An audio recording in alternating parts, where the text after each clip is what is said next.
வணக்கம் மக்களே, welcome back to நேற்று இன்று நாளை. இன்னைக்கு நம்ம அம்ரித்சர், டல்ஹவுசி, தர்மசாலா, காங்கராவோட எபிசோட் 4 தான் பார்க்க போறோம்.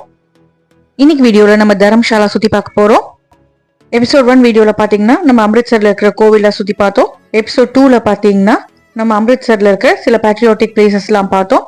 எபிசோட் 3ல டல்ஹவுசி போயிருந்தோம். ஃபுல் டல்ஹவுசியை சுத்தி பார்த்துட்டு இன்னைக்கு எபிசோட்ல நம்ம டல்ஹவுசிலேருந்து தர்மசாலா போயிட்டு தர்மசாலால எங்கெங்கெல்லாம் போகணுங்கிறத பார்க்க போறோம். அதுக்கப்புறமா நம்ம எங்க போய் ஸ்டே பண்ணோங்கிறதையும் பார்க்கலாம். இதுக்கு முன்னாடி நான் போஸ்ட் பண்ணியிருந்த 3 எபிசோட் வீடியோஸ் நீங்க பார்க்கலன்னா டிஸ்கிரிப்ஷன்ல லிங்க் கொடுக்குறேன். டைம் இருக்கிறப்போ பார்த்துட்டு வாங்க. இந்த வீடியோஸ்லாம் உங்களுக்கு பிடிச்சிருக்கும்னு நினைக்கிறேன். நம்ம சேனலுக்கு இது வரைக்கும் நீங்க சப்ஸ்கிரைப் பண்ணலன்னா மறக்காம சப்ஸ்கிரைப் பண்ணுங்க, லைக் பண்ணி உங்க ஃப்ரெண்ட்ஸ் கூடயும் ஷேர் பண்ணுங்க. அம்ரித்சர்ல பாத்தீங்கன்னா நாங்க 2 நைட் ஸ்டே பண்ணியிருந்தோம். டல்ஹவுசில 2 நைட் ஸ்டே பண்ணியிருந்தோம். ஆனா தர்மசாலால 3 நைட் ஸ்டே பண்ணியிருந்தோம். இந்த ட்ரிப்லேயே எங்களுக்கு ஃபேவரட்டான ஊர் எதுன்னு பார்த்தீங்கன்னா தர்மசாலா மெக்லோட்கஞ்ச் தான்.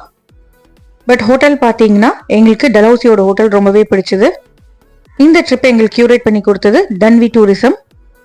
ஸோ தர்மசாலாவை பொறுத்த வரைக்கும் அதுவுமே டல்ஹவுசி போல ரொம்ப கூட்டம் இல்லாமல் சைலண்டாக ஸ்பிரிச்சுவலாக இருக்கிற ஒரு ஊர் தான்.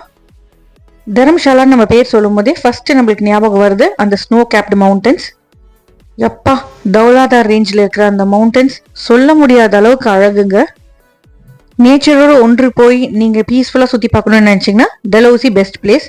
அதே ஸ்பிரிச்சுவாலிட்டியோட நேச்சர் பிளஸ் ட்ரெக்கிங்லாம் நிறைய போகணும்னு நினைச்சீங்கன்னா தர்மசாலா கட்டாயமா நீங்க விசிட் பண்ணணும்.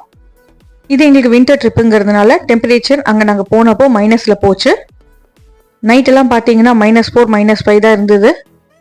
Coming back to Dharamshala, Himachal பிரதேஷ்ல ஒரு முக்கியமான டவுன் இது. இந்த டவுன் எங்க இருக்குன்னு பாத்தீங்கன்னா காங்கரா வேலியில இருக்கு. நீங்க largest Tibetan temple outside Tibet பார்க்கணும்னு நினைச்சீங்கன்னா இந்த ஊருக்கு கட்டாயம் வாங்க. டல்ஹவுசியில மார்னிங் பிரேக்ஃபாஸ்ட் முடிச்சுட்டு நாங்க நேர தர்மசாலாக்கு கிளம்பிட்டோம். டிரைவ் பாத்தீங்கன்னா அப்ராக்சிமேட்லி 4 ஹவர்ஸ் ஆச்சு. ஒரு 117 கிலோமீட்டர்ஸ் பக்கம் வரும். பாதை பாத்தீங்கன்னா ஃபுல்லா மலை பாதை தான். நடுவில் நிறைய ஏரியா அண்டர் கன்ஸ்ட்ரக்ஷன்ல இருந்தது. அதனால ஒரு அரை மணி நேரத்துல இருந்து 1 மணி நேரம் ஸ்ட்ரெச் பார்த்தீங்கன்னா கொஞ்சம் கரடு முரடா தான் இருக்கும். கொஞ்சம் தூரம் போற வரைக்கும் உங்களுக்கு அப்படியே லஷ் கிரீன் மவுண்டன்ஸ் தெரியும். அதே நம்ம கிட்ட போக போக அந்த ஸ்னோ கேப்டு மவுண்டன்ஸ் நம்மளுக்கு தெரிய ஆரம்பிக்கும். அந்த மவுண்டன் நம்ம ஃபாலோ பண்ணிட்டு போனாலே நம்மளோட டெஸ்டினேஷனுக்கு நம்ம போயிடலாம். சரி, இப்போ நீங்க நினைக்கலாம் நான் அம்ரித்சர் வராம தர்மசாலா எப்படி வருதுன்னு நீங்க கேட்டீங்கன்னா, தர்மசாலாக்கு ரொம்ப பக்கத்துல இருக்க ஏர்போர்ட் என்னன்னா ககல் ஏர்போர்ட். பட் இந்த ககல் ஏர்போர்ட்ல பாத்தீங்கன்னா ரொம்ப கம்மியான ஃபிளைட்ஸ் தான் ஆப்ரேட் ஆகும். டிக்கெட்ஸ் ரேட்டுமே கொஞ்சம் ஹையா தான் இருந்தது. ஏன்னா அந்த ஏர்போர்ட்ல அவ்வளோ அழகான ஒரு சீனிக் பியூட்டி நம்மளுக்கு கிடைக்கும். ஏர்போர்ட் பின்னாடியே அந்த snow capped mountains. So IPL மேட்சுக்கெல்லாம் பிளேயர்ஸ் விளையாட வரும்போது இந்த ஏர்போர்ட் வழியா தான் வருவாங்க. இந்த ஊர் பாத்தீங்கன்னா ஐபிஎல் டைம்ல ரொம்பவே பிஸியா இருக்கும். ஓகே, இப்போ பட்ஜெட் ஃப்ரெண்ட்லி ஆப்ஷன் என்னன்னு பாத்தீங்கன்னா பத்தான்கோட் ரயில்வே ஸ்டேஷன் தான் நியரஸ்ட் ரயில்வே ஸ்டேஷன். ஆனா அதுவே 85 கிலோமீட்டர் தள்ளி தான் இருக்கு. நீங்க பத்தான்கோட்ல இறங்கி எய்தர் கேப் வச்சுட்டு வரலாம், இல்லைன்னா பஸ் ஏறி வரணும். டல்ஹவுசி டு தர்மசாலா போற ரூட்ல பாத்தீங்கன்னா நிறைய நீங்க ஃபார்ம் ஃபீல்ட் எல்லாம் பார்க்கலாம். ஏன்னா உங்களோட மேஜர் ரெவென்யூ ஃபார்மிங், அதுக்கப்புறம் டூரிசம்ல இருந்து தான். கோதுமையும் சோளமும் அங்க நிறைய விளையுதுன்னு சொல்லப்படுது. அதே சமயம் வழியிலலாம் பாத்தீங்கன்னா நிறைய மேங்கோ ஜெல்லி ரோல் மாதிரியே வச்சு வித்துட்டு இருப்பாங்க. வாங்கணும்னு நினைச்சீங்கன்னா போகும்போதே வாங்கிடுங்க. ஏன்னா நீங்க ரிட்டர்ன் அம்ரித்சருக்கு போகும்போது உங்க ரூட்டே வேறையா தான் இருக்கும். தர்மசாலாவை நம்ம நிறைய செக்மெண்ட்ஸா பிரிக்கலாம். லோவர் டவுன் பாத்தீங்கன்னா மேஜர் தர்மசாலாவோட சீனிக் ஸ்பாட்ஸ் இருக்கும். அதே அப்பர் டவுன் என்னன்னு பாத்தீங்கன்னா மெக்லியோட்கஞ்சுன்னு சொல்லுவாங்க.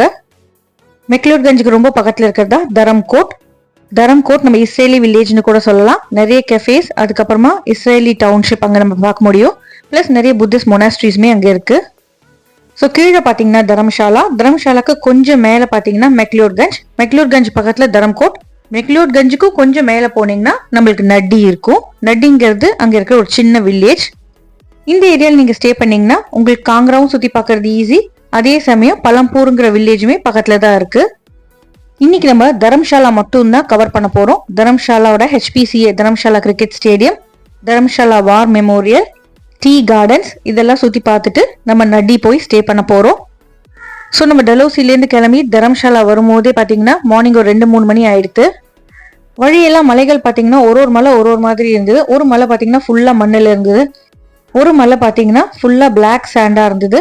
இன்னொரு மலை பார்த்தீங்கன்னா ஃபுல்லா ட்ரீஸோட பச்சை பசேல்னு அழகா இருந்தது. இன்னொரு மலை பார்த்தீங்கன்னா ஸ்னோ கேப்டா ஒயிட் கலர்ல இருந்தது. வழியில் ஒரு டீ பிரேக் எடுத்துக்கிட்டோம். அந்த ஊரில் பார்த்தீங்கன்னா ரொம்ப காஃபியே இல்லைங்க, எல்லா இடத்துலையும் டீ தான். காஃபி லவர்ஸாக இருந்தீங்கன்னா கொஞ்சம் ப்ரிப்பேர்டாக வாங்க. ஸோ கிட்ட வர வர நான் சொன்ன மாதிரி லைட்டாக அப்படியே ஸ்னோ கேப் மவுண்டன் தெரிய ஆரம்பிச்சுது. அதே பக்கத்தில் போக போக அவ்வளோ அழகான நம்மளுக்கு நல்ல பிரைட்டர் பெரிய வியூவாக ஸ்னோ கேப் மவுண்டன்ஸ் தெரிய ஆரம்பிக்கும். அந்த ஊர் போய் பார்த்தீங்கன்னா நாங்கள் டிஃப்ரெண்ட் ஆங்கிளில் அந்த ஸ்னோ கேப்டு மவுண்டன் தான் பார்த்து ரசிச்சுட்டு இருந்தோம். வாய்ப்பே இல்லைங்க, கட்டாயமாக கண்ணுக்கு ஒரு ட்ரீட் தான். இந்த தௌலாதார் மவுண்டன் ரேஞ்சுக்கு நீங்கள் ட்ரெக்கிங்குமே போகலாம். தரம்ஷாலாவோட 2 இடத்துலேருந்து நீங்கள் இந்த ட்ரெக்கிங்க்கு போகலாம். அங்கே போகிற இந்த ட்ரையூன் ட்ரெக்குங்கிறது ஒரு மாடரேட் லெவல் ட்ரெக் தான். அதாவது உங்களுக்கு 5-6 ஹவர்ஸ் ஆகும். அதுக்கப்புறமா அங்கே போய் எல்லாரும் நைட் கேம்பிங் ஸ்டே பண்ணிட்டு நெக்ஸ்ட் டே கிளம்பி ரிட்டர்ன் வராங்க. நாங்கள் கிட்ஸோட போனதுனால அந்த ட்ரெக்கிங்க்கு போகலை, பட் ஒரு நாள் அங்கே போகணும்னு ரொம்பவே ஆசையாக இருக்குது. எங்களோட ஃபேவரட் ஊர் எதுன்னு பார்த்தீங்கன்னா மெக்லியோட்கஞ்ச் தான். மெக்லியோட்கஞ்சை பற்றி நெக்ஸ்ட் வர எபிசோடில் நம்ம பார்க்கலாம், ஏன்னா அதை பற்றி சொல்கிறதுக்கு நிறைய இருக்குது. தரம்ஷாலாலேருந்து டுவர்ட்ஸ் த நார்த் ஒரு 9 கிலோமீட்டர் போனீங்கன்னா அப்படியே மேலே போக போக உங்களுக்கு மெக்லியோட்கஞ்ச் வரும். ஷாப்பிங் பொறுத்த வரைக்கும் தரம்ஷாலாவில் ஒரு சின்ன மார்க்கெட் இருக்குது. அதே மெக்லியோட்கஞ்சில் உங்களுக்கு பெரிய மார்க்கெட் இருக்கும். தரம்ஷாலா டு மெக்லியோட்கஞ்ச் உங்களுக்கு போகிறதுக்கு கேபிள் கார் ஃபெசிலிட்டியுமே இருக்குது. தரம்ஷாலாவில் பாப்புலர் டிபெட்டியன் கெஃபேஸுமே உங்களுக்கு இருக்குது. நீங்கள் மோமோஸ் டிபெட்டியன் குசின்ஸ்லாமும் அங்கே சாப்பிட்டு என்ஜாய் பண்ணலாம். அதை தவிர்த்து உங்களுக்கு தேசி கானா வேணும்னா நிறைய பஞ்சாபி ஜாயின்ஸுமே இருக்குது. நாங்கள் இந்த ஃபர்ஸ்ட் டே தரம்ஷாலா எக்ஸ்ப்ளோர் பண்ணோங்க. அதுக்கப்புறமா ஒரு நாள் ஷாப்பிங்க்கு மட்டும் அங்கே போயிருந்தோம். ஒரு ஃபியூ மினிட்ஸ் தான் அங்கே இருந்தோம். அதுக்கப்புறமா அப்படியே போக வர டிரான்சிட்டில் தான் தரம்ஷாலா வந்திருந்தோம். மிச்சப்படி மேஜர் டைம் நாங்கள் மெக்லியோட்கஞ்சில் தான் ஸ்பெண்ட் பண்ணியிருந்தோம். இந்த ஸ்னோ கேப்டு மவுண்டன்ஸ் நம்ம டெல்ஹவுசியில் கஜியார் போகிற வழியில் கொஞ்சமாக பார்த்தப்பவே பயங்கர எக்ஸைட் ஆகிட்டோம். அதே மலையை இவ்வளோ பக்கமாக பார்க்கும்போது எக்ஸைட்மெண்ட் எப்படி இருக்கும்னு நினச்சி பாருங்க. நீங்கள் ஸ்டே பண்ணணும்னு நினச்சிங்கன்னா கூட தரம்ஷாலாவில் நிறைய பாப்புலர் ஹோட்டல்ஸுமே இருக்குது. டெம்பரேச்சர் பொறுத்த வரைக்கும் ஹை ஆல்டிடியூட்ல இருக்கிற நதியில் தான் உங்களுக்கு குளிர் ஜாஸ்தியாக இருக்கும். ஸோ ஃபைனலி நம்ம தரம்ஷாலா ரீச் ஆகிட்டோம். ஃபர்ஸ்ட் நாங்கள் போன இடம் தான் HPCA கிரிக்கெட் ஸ்டேடியம். HPCAங்கிறது ஒன்றும் இல்லைங்க, ஹிமாச்சல் பிரதேஷ் கிரிக்கெட் அசோசியேஷன். இந்த ஸ்டேடியம்க்கு நம்ம தரம்ஷாலா கிரிக்கெட் ஸ்டேடியம்னு கூட சொல்லுவாங்க. IPL டைம்லலாம் இங்கே நிறைய மேட்சஸ் நடக்கும். தரம்ஷாலா மேட்ச் நடக்கும்போது பின்னாடி அந்த ஸ்னோ கேப்டு மவுண்டன் பார்த்து நம்ம நிறைய தடவை ரசிச்சிருக்கோம். கிரிக்கெட் லவர்ஸாக இருக்கிறவங்களுக்கு கண்டிப்பாக அந்த ஸ்டேடியம் போய் அந்த வியூவோட பார்க்கறது ஒரு ட்ரீம் கம் ட்ரூ மொமெண்ட் தான். இந்த ஸ்டேடியம் பார்த்தீங்கன்னா 1457 மீட்டர் சி லெவலுக்கு மேலே இருக்குது. IPL டைமில் பஞ்சாப் கிங்ஸோட ஹோம் கிரவுண்டுன்னு கூட சொல்லலாம். ஸ்டேடியம்லேருந்து நீங்கள் சைடில் பார்த்தீங்கன்னா இந்த தௌலாதார் ரேஞ்ச் உங்களுக்கு அழகாக தெரியும். IPL டைம்லலாம் இங்கே டெம்பரேச்சருமே ரொம்ப ப்ளசண்ட்டாக இருக்கும். பிளேயர்ஸுமே ரொம்ப என்ஜாய் பண்ணுவாங்க. பட் பிளேயர்ஸ் அந்த ஒயிட் மவுண்டனோட டிஸ்ட்ராக்ஷன் இல்லாமல் எப்படி விளையாடுறாங்கன்னு எனக்கு தெரியல. இந்த ஸ்டேடியமோட ஒரு ஸ்பெஷாலிட்டி என்னன்னு பார்த்தீங்கன்னா வேர்ல்ட்லேயே one of the highest cricket stadium இது. டெக்னிக்கலி பார்த்தா ஷிம்லாவில் இருக்கிற கிரிக்கெட் ஸ்டேடியம் தான் ஹையஸ்ட்னு சொல்லுவாங்க. பட் இன்டர்நேஷனல் மேட்சஸ் இந்த ஸ்டேடியமில் தான் நடக்கும், அங்கே நடக்காது. அதனால இந்த ஸ்டேடியம் தான் இப்போ ஹையஸ்ட் கிரிக்கெட் ஸ்டேடியம். இந்த ஸ்டேடியம் பொறுத்த வரைக்கும் ஃபர்ஸ்ட் இன்டர்நேஷனல் மேட்ச் பாகிஸ்தான் தான் வந்து விளையாடினாங்க 2005ல். ஃபர்ஸ்ட் ODI பார்த்தீங்கன்னா இந்தியா vs இங்கிலாந்து 2013ல் நடந்தது. இந்த ஸ்டேடியம்குள்ளே நம்ம வந்து சுற்றி பார்க்கலாம். கேலரியில் உட்காந்துட்டு லோக்கல் மேட்சஸுமே ரசிக்கலாம். IPL டைம் இல்லை வேறு ஏதாவது இன்டர்நேஷனல் மேட்சஸ் நடக்கிற டைமில் நார்மல் விசிட்டர்ஸ் என்ட்ரி கிடையாது. மேட்ச் நடக்கிற டைமில் வந்தீங்கன்னா அடல்ட்ஸ்க்கு 20 ரூபீஸ், கிட்ஸுக்கு 10 ரூபீஸ் கொடுத்து நீங்கள் டிக்கெட் வாங்கிட்டு உள்ளே வந்து சுற்றி பார்க்கலாம். ஸோ இந்த கிரிக்கெட் ஸ்டேடியமில் பார்த்தீங்கன்னா என்னோட நெஃப்யூ ஒரு பட்டிங் கிரிக்கெட்டர், அவன் வந்து விளையாடணும்னு நான் ரொம்பவே மேனிஃபெஸ்ட் பண்ணிக்கிட்டேன். ஸோ தரம்ஷாலா ஃபர்ஸ்ட் வந்தோடனே நாங்கள் இந்த ஸ்டேடியம்க்கு வரணும்னு ஃபர்ஸ்ட் நினச்சதுக்கு காரணம் பார்த்தீங்கன்னா என்னோட ஹஸ்பண்ட் ஒரு மேடான கிரிக்கெட் ஃபேன். நம்ம கொஞ்சம் அந்த பக்கம்லாம் வீக்கு. நம்ம போனது அந்த ஸ்டேடியம் பார்த்துட்டு வியூ பார்க்கறதுக்கு தான். நாங்கள் போன டைமில் பார்த்தீங்கன்னா குட்டி பசங்கள்லாம் கொஞ்சம் ஏதோ ப்ராக்டிஸ் மேட்சஸ் மாதிரி விளையாடிட்டு இருந்தாங்க. அதுவுமே நிறைய பேர் உட்காந்து பார்த்துட்டு இருந்தாங்க. டைம் லிமிட்லாம் எதுவும் இல்லைங்க, நீங்கள் எவ்வளோ நேரம் வேணாலும் ஸ்டேடியம்குள்ளே டைம் ஸ்பெண்ட் பண்ணலாம். ஸ்டேடியம்குள்ளேயே பார்த்தீங்கன்னா உங்களுக்கு ஹோட்டல் ரூம்ஸ், ஜிம், அதுக்கப்புறம் ப்ராக்டிஸ் பிச்சஸ், கோர்ட் எல்லாமே இருக்குது. என்னை பொறுத்த வரைக்கும் இந்த ஸ்டேடியம் விசிட் பண்ணுறதுக்கான பெஸ்ட் டைம் என்னன்னு பார்த்தீங்கன்னா வின்டர் தான். உங்களுக்கு நிறைய மொனாஸ்ட்ரீஸ் விசிட் பண்ண பிடிக்கும்னா நீங்கள் தரம்ஷாலாவில் நிறைய டிபெட்டியன் மொனாஸ்ட்ரீஸ் இருக்குது, அதையுமே போய் விசிட் பண்ணலாம். இந்த ஸ்டேடியம் ஆக்சுவலி பார்த்துட்டு வரதுக்கு உங்களுக்கு 10 to 15 மினிட்ஸ் இருந்தால் போதும். ஸ்டேடியம்க்கு வெளில உங்களுக்கு சாட் ஷாப்ஸ் எல்லாம் இருக்குது. ரொம்ப பசினா அங்கே நீங்கள் சாப்பிட்டுக்கலாம். ஸோ ஸ்டேடியம் சுற்றி பார்த்ததுக்கப்புறமா நாங்கள் போன இடம் தான் வார் மெமோரியல். ஸ்டேடியம்லேருந்து ஒரு 5 மினிட்ஸ் டிரைவ் தான், ரொம்பவே பக்கமாக தான் இருக்கும். ஸோ இங்கே இருக்கிற நிறைய ரெஸ்டாரண்ட்ஸ்லாம் பார்த்தீங்கன்னா கிரிக்கெட்டர்ஸ், செலிபிரிட்டிஸ்லாம் வந்து விசிட் பண்ணப்போ அவங்க ஹோட்டலில் எடுத்த பிக்சர்ஸ்லாம் நிறைய இருக்கும். ஏன்னா மேட்சுக்கு வரப்போ அங்கங்கே எல்லாம் லோக்கல் டிபெட்டியன் ஃபுட் சாப்பிட்றதுக்கு விசிட் பண்ணப்போ கிளிக் பண்ண ஃபோட்டோஸ்லாம் அங்கே வாலில் மாட்டி வச்சுருப்பாங்க. கொஞ்சம் தூரம் தள்ளி பிர் பில்டிங்லலாம் பார்த்தீங்கன்னா உங்களுக்கு இந்த பேராகிளைடிங் ஆக்டிவிட்டீஸ்லாம் நிறைய இருக்கும். ஸ்டேடியம் பார்த்து முடிச்சுட்டு நாங்கள் வந்த இடம் தான் ஸ்டேட் வார் மியூசியம். வார் மெமோரியலில் பார்த்தீங்கன்னா என்ட்ரன்ஸ் நீங்கள் கொடுக்கணும். 20 rupees அடல்ட்ஸ், கிட்ஸுக்கு 10 rupees. ஸோ லஞ்ச் ரொம்ப பசியாக இருந்ததுனால வார் மெமோரியலுக்கு வெளியவே பார்த்தீங்கன்னா குல்ச்சா அதுக்கப்புறம் சோலே வித்துட்டு இருந்தாங்க. குல்ச்சா கூட பக்கத்தில் கொஞ்சம் சாட் ஷாப்புமே இருந்தது. லைட்டாக அதுவுமே சாப்பிட்டுட்டு நாங்கள் வார் மெமோரியலுக்குள்ளே போயிட்டோம். வார் மெமோரியல்ங்கிறது உங்களுக்கு பார்க்கறதுக்கு பார்க் மாதிரி தான் இருக்கும். பட் உள்ளே பார்த்தீங்கன்னா நிறைய ஸ்டாச்சூஸ் அதுக்கப்புறம் ஸ்கல்ப்சர்ஸ்லாம் இருக்கும். இந்த வார் மெமோரியலை பியூட்டிஃபுல்லான ஒரு பைன் ஃபாரஸ்ட்க்கு நடுவில் கட்டியிருக்காங்க. ஹிமாச்சல் பிரதேஷ் சோல்ஜர்ஸ் நிறைய பேர் இந்த வாரில் இறந்துருப்பாங்க இல்லையா, அவங்களுக்கு டெடிகேட் பண்ணி தான் இந்த வார் மெமோரியலை பில்ட் பண்ணியிருக்காங்க. இந்த பார்க்கோட சென்டரில் பார்த்தீங்கன்னா பிளாக் மார்பிளில் பண்ண 3 கர்வ்டு வால்ஸ் இருக்கும். அந்த வால்ஸ்லாம் உயிரிழந்தவங்களோட பேரை பதிச்சிருப்பாங்க.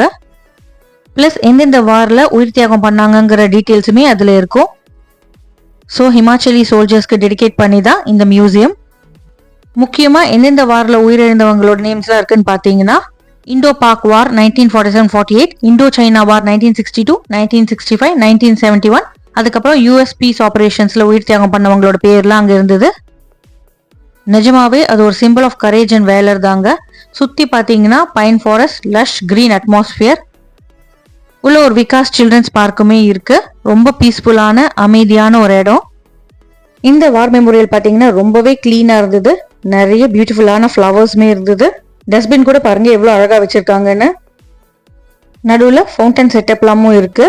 அதாவது எவ்வளோ அழகுபடுத்த முடியுமோ அவ்வளோ அழகுபடுத்தி மரியாதை கொடுத்து இந்த மெமோரியல் செட்டப் பண்ணியிருக்காங்க. இந்த வார் மெமோரியல் சுற்றி பார்க்கறதுக்கு உங்களுக்கு ஒரு 15 to 20 minutes இருந்தால் போதும். இங்கே போகும்போது பார்த்தீங்கன்னா நேச்சரோட ஒரு வாக் போகிற மாதிரி நம்ம ஃபீல் பண்ண முடியும். ஸோ வீடியோவில் நீங்கள் ஒரு வால் பார்க்குறீங்க இல்லையா, அதுதான் இந்த பிளாக் மார்பிள் வால். அங்கே பாருங்கள் உங்களுக்கு பேர்லாம் பதிச்சிருக்கிறது தெரியும். எந்த மிஷனில் இருந்தாங்க, எந்த இயர் வந்துட்டு உயிர் தியாகம் பண்ணாங்கங்கிற டீட்டெயில்ஸ்லாம் அதில் இருக்குது. அப்படியே நம்பர் இன்க்ரீஸ் ஆக ஒரு வாலாக அவங்க இன்க்ரீஸ் பண்ணிகிட்டே இருக்காங்க. ஸோ வார் மெமோரியல் பார்த்து முடிச்சுட்டு வெளியில் வந்துட்டு நாங்கள் போன இடம் தான் டீ கார்டன். சின்ன ஊருங்கிறதுனால டூரிஸ்ட் ஸ்பாட்டுமே ரொம்ப பக்கமாக தான் இருக்கும். தரம்ஷாலாவில் நம்ம போகிற டீ கார்டன் என்னன்னு பார்த்தீங்கன்னா ஹிமாலயன் ப்ரூ. இது ஒரு ப்ரைவேட் டீ கார்டன் தான். நீங்கள் எந்த பேக்கேஜ் டூர் போனாலுமே உங்களுக்கு லைனாக ஸ்டேடியம், வார் மெமோரியல், இந்த டீ கார்டன் கூட்டிகிட்டு வந்துடுவாங்க. ப்ரைவேட் ப்ராப்பர்ட்டிங்கிறதுனால ரொம்பவே க்ளீனாக இருந்தது. இந்த டீ கார்டனுக்கு ஆப்போசிட்லேயே பார்த்தீங்கன்னா அவங்களோட சேல்ஸ் அவுட்லெட் இருக்கும். உங்களுக்கு வேணும்னா அங்கே போய் நீங்கள் டீ, காஃபீஸ், ஐஸ்டு டீ, அதுக்கப்புறம் கொம்பூச்சாலாம் குடிக்கலாம். அதுக்கப்புறம் டீ பேக்கெட்ஸ் வேணும்னாலுமே நீங்கள் ஊருக்கு வாங்கிட்டு போகலாம். காங்க்ரா வேலி டீங்கிற போது கொஞ்சம் ஃபேமஸ் தான். இது தவிர்த்து நீங்கள் பெரிய டீ எஸ்டேட்லாம் பார்க்கணும்னு நினச்சிங்கன்னா பக்கத்தில் இருக்கிற பலம்பூருங்கிற ஊருக்கு போனீங்கன்னா அங்கே நல்ல நிறைய டீ கார்டன் இருக்கும். பலம்பூரை நம்ம ஹிமாச்சல் டீ கேபிட்டல்னு கூட சொல்லலாம். இந்த டீ கார்டன்லேருந்தும் நீங்கள் அழகான அந்த தௌலாதா ஸ்னோ கேப்டு மவுண்டன் ரேஞ்சை பார்த்து ரசிக்கலாம். நான் சொன்ன மாதிரி பல ஆங்கிளில் இனிமேல் நம்ம அந்த ஒயிட் மவுண்டனை தான் பார்க்க போகிறோம். ஸ்டேடியம்லேருந்து ஒரு வியூ பார்த்தோம், வரும்போது ஒரு வியூ பார்த்தோம், அதுக்கப்புறம் இப்போ டீ கார்டன்லேருந்து தெரியுது இந்த ஒயிட் மவுண்டன் வியூ தான். நீங்கள் நட்டி போனாலுமே இதே ஒயிட் மவுண்டன் வியூ தான் டிஃப்ரெண்ட் ஆங்கிளில் தெரியும். அதே சமயம் காங்க்ரா ஃபோர்ட் போனாலுமே இதே ஒயிட் மவுண்டன் வியூ தான், அது வேற ஆங்கிளில் நம்மளுக்கு தெரியும். என்னதான் ஒரே மவுண்டனை பார்த்தாலும் டிஃப்ரெண்ட் ஆங்கிளில் பார்க்கும்போது கொஞ்சம் டிஃப்ரெண்ட்டாக தான் இருந்தது. அங்கே போய் நாங்கள் கொம்பூச்சா ட்ரை பண்ணோம். அதுக்கப்புறமா கொஞ்சம் மில்க் ஷேக்லாம் ட்ரை பண்ணோம். கொம்பூச்சாங்கிறது ஒரு நான் ஆல்கஹாலிக் ஃபர்மெண்டட் ட்ரிங்க் தான். உங்கள் கட்டுக்கு ரொம்பவே நல்லது. கிட்டத்தட்ட டேஸ்ட் பார்த்தீங்கன்னா ஆப்பிள் சைடர் வினிகர் மாதிரி தான் இருந்தது. டீ கார்டன் சுற்றி பார்த்துட்டு அங்கேருந்து நேராக ஹோட்டல் ரூமுக்கு வந்துட்டோம். ஏன்னா ஈவினிங் 5-6 ஆயிடுச்சுன்னா டெம்பரேச்சர் ரொம்ப இறங்கிடும். ஈவினிங் ஒரு 5 o'clock 6 o'clock நம்ம சன்செட் டைமுக்கு போயிட்டோம்னா பெஸ்ட் சன்செட் நம்மளுக்கு நட்டியில் தான் கிடைக்கும். நட்டிங்கிற இந்த சின்ன வில்லேஜில் தான் நாங்கள் தங்கியிருந்தோம். தரம்ஷாலா டு நட்டி பார்த்தீங்கன்னா 10 கிலோமீட்டர், அரை மணி நேரம் ஆகும். 2000 meters அபோவ் சி லெவலில் இருக்குது. மெக்லியோட்கஞ்சிலேருந்து 3 கிலோமீட்டர். நாங்கள் ஸ்டே பண்ண ஹோட்டல் பார்த்தீங்கன்னா ஹோட்டல் திவ்யான்ஷ். நம்ம ரூம்லேருந்தே நேராக உங்களுக்கு சன்செட் தெரியும். ரூமோட இன்னொரு பக்கம் பார்த்தீங்கன்னா அந்த ஒயிட் மவுண்டன் பார்க்கலாம். ஃபேமிலி ஸ்வீட் ரூம் தான். ரூம் கொஞ்சம் அந்த வில்லேஜ்க்கு ஏற்ற மாதிரி ஓல்டாக தான் இருந்தது. பட் ரொம்பவே கம்ஃபர்டபுளாக இருந்தது. 2 ரூம், 2 பெட்ஸ், பட் ஒரு ரெஸ்ட் ரூம் தான். சன்செட் பார்க்கறதுக்கு ஒரு பால்கனியுமே இருக்குது. பிரேக்ஃபாஸ்ட், டின்னர் உங்களுக்கு ஹோட்டல்லே கிடைச்சிடும். நாங்கள் 3 nights இந்த ரூம்லேயே தான் தங்கியிருந்தோம். ரொம்ப கூலாக இருந்ததுனால அங்கேயுமே வார்மர் ரெண்ட்டுக்கு எடுத்திருந்தோம். ஸோ நடியில் என்னென்ன பண்ணோம், அதோட சன்செட் எப்படி இருந்தது, அதுக்கப்புறம் தௌலாதார் மவுண்டனோட white snow capped mountain range எப்படி இருந்ததுங்கிறதெல்லாம் நாளைக்கு வர வீடியோவில் பார்க்கலாம். இந்த நட்டி பார்த்தீங்கன்னா நிறைய யோகா சென்டர்ஸ்க்கு ரொம்பவே பாப்புலர். சின்ன வில்லேஜ் தான், பட் சாப்பிட்றதுக்கு நிறைய ரெஸ்டாரண்ட்மே இங்கே இருக்குது. இப்போ நீங்கள் பார்க்குறது தான் நட்டி வியூ பாயிண்ட். சன்ரைஸ் பார்த்தீங்கன்னா இந்த ஒயிட் மவுண்டனுக்கு மேலே வரும். சன்செட் பார்த்தீங்கன்னா அப்படியே ஆப்போசிட்டில் வரும். ஸோ ஹையஸ்ட் பீக்கில் நம்ம தங்கியிருந்தோம். கீழே பார்த்தீங்கன்னா உங்களுக்கு நிறைய ஹோட்டல்ஸுமே இருக்குது. நீங்கள் ஸ்னோஃபாலில் எக்ஸ்பீரியன்ஸ் பண்ணோன்னா நட்டி தான் பெஸ்ட் பிளேஸ். நட்டியில் ஸ்டே பண்ணனால மெக்லியோட்கஞ்ச் போகிறதும் ரொம்பவே ஈஸியாக தான் இருக்கும். மெக்லியோட்கஞ்ச் கொஞ்சம் பிஸியாக இருக்கும். அதே சமயம் நட்டி பார்த்தீங்கன்னா ரொம்பவே சைலண்ட்டாக பீஸ்ஃபுல்லாக இருந்தது. நான் இந்த எல்லா ஊரையுமே பீஸ்ஃபுல்னு தான் சொல்கிறேன், ஆனால் அதோட பீஸ்ஃபுல்லாக இருந்தது இந்த நட்டி. யூஸ்வலாக நிறைய பேர் நட்டி சன்செட் பார்த்துட்டு போயிடுவாங்க, ஸ்டே பண்ண மாட்டாங்க. பட் ஸ்டே பண்ணி பாருங்கள், வேற லெவல் எக்ஸ்பீரியன்ஸாக இருக்கும். அவ்வளோதாங்க நம்மளோட தர்மஷாலா சீரீஸ். நெக்ஸ்ட் எபிசோடில் நம்ம மெக்லியோட்கஞ்ச் எக்ஸ்ப்ளோர் பண்ண போகிறோம். கூடவே நட்டி சன்செட்டுமே பார்க்கலாம். ஃபுட், ஷாப்பிங், டூரிஸ்ட் பிளேசஸ் எல்லாமே இருக்கிற ஒரு இடம் தாங்க மெக்லியோட்கஞ்ச். இந்த வீடியோ நான் இதோட முடிச்சுக்கிறேன்.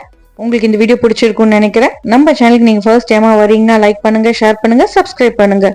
இன்னும் ஹார்ட்லி ஒரு 1 to 2 எபிசோட்ஸோட நம்மளோட ட்ராவல் சீரீஸ் முடிஞ்சிடும். தேங்க்ஸ் ஃபார் வாட்சிங். Have a great day.